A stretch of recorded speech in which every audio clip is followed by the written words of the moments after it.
Ассалаумағалейкум, құрметті отандастар, құрметті жерлестер. Бүгінгі көріп отырған бағдарламаларыңыз тіл мәселесі төңірегіндегі тақырыпты қозғап отырғандығы мені ерекше қуантып отыр.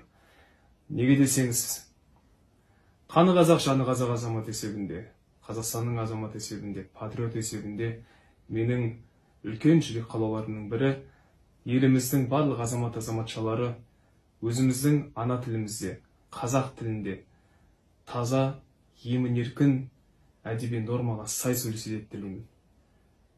Өйткені тіпті айтылып жатады ғой, ана тілдің арын бол, ұятың боп тұрып етте өзге тілдің бәрін біл, өз тіліңді құрметте дейді. Әрине, әлемнің қаншама мемлекеттерінде қаншама халықтардың өздерінің тілдері бар. Олар өз тілдерін жақсы көреді, олар өз тілдерін қатты баға тұтады, құрмет тұтады. Сол секілді біздің де жадымыздан шығармайтын бір үлкен басты мәселеміз ол қазақ тіліне деген құрметімізді одан әрмен арттыруға тырысу. Қазақ тілінің болашағы біздердің қолымызда. Кезінде білектің күшімен, найзаның ұшымен қасық қаны қалғанша осы өскелең ұрпаққа, яғни бізге асыл мұра болып қалсын деп, қазақтың тілі өшпесін деп, үні өшпесін деп, ешқашанда қазақ деген жоқшылықты көрмесін деп, өзіміздің мәдениетімізді, жерімізді, тілімізді бізге ұлықтап, ұлы мұра есебінде қалдырып кеткен ата-бабаларымыздың қаны, оны ұмытпауымыз тиіс. Сол себептен ертеңгі өсіп келе жатырған бүлдіршіндер үшін, барлық қазақ атаулы жандар үшін біздің ең басты, яғни жастардың біздің ең басты мақсатымыз қазақтың тілін, қазақтың мәдениетін, қазақтың үнін, қазақтың әнін шартарапқа жар салып, мақтанып тұрып насихаттау. Қазақтың тілі деген ең әдемі тіл. Ол шынымен де солай.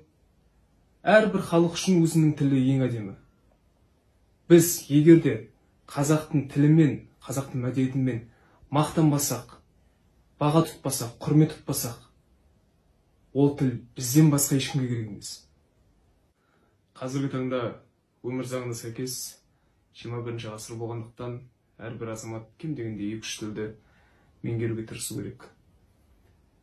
Соның ішінде қазақ баласына 2-3 тілді меңгеріп тұрған жерде өзінің ана тілін білмеу, өзінің қазақ тілін білмеу, ол үлкен ұят нәрсе. Мен түсінемін, кейбір адамдар қоршаған ортасының кесірінен қазақшасы біраз шорқақтау болып жатады, бірақ ол дейтін түзелетін нәрсе.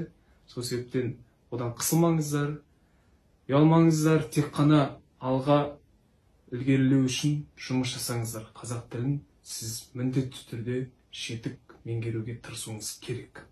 Ол сіздің үлкен басты мақсатыңыз. Осы сәтті пайдаланып, мен дейтін әлемдегі барлық тыңдармандарыма рахмет еткім келеді.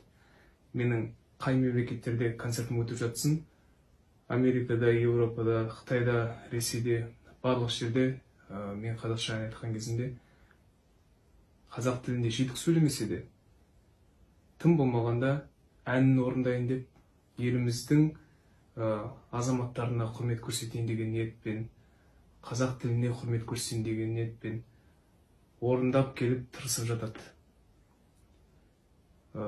Сол үшін барлық әлемдегі тегістарға, тыңдармандарыма рахмет.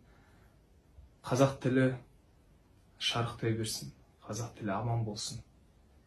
Тілімізді қадірлей берейік, қастерлей берейік, жақсы көре берейік.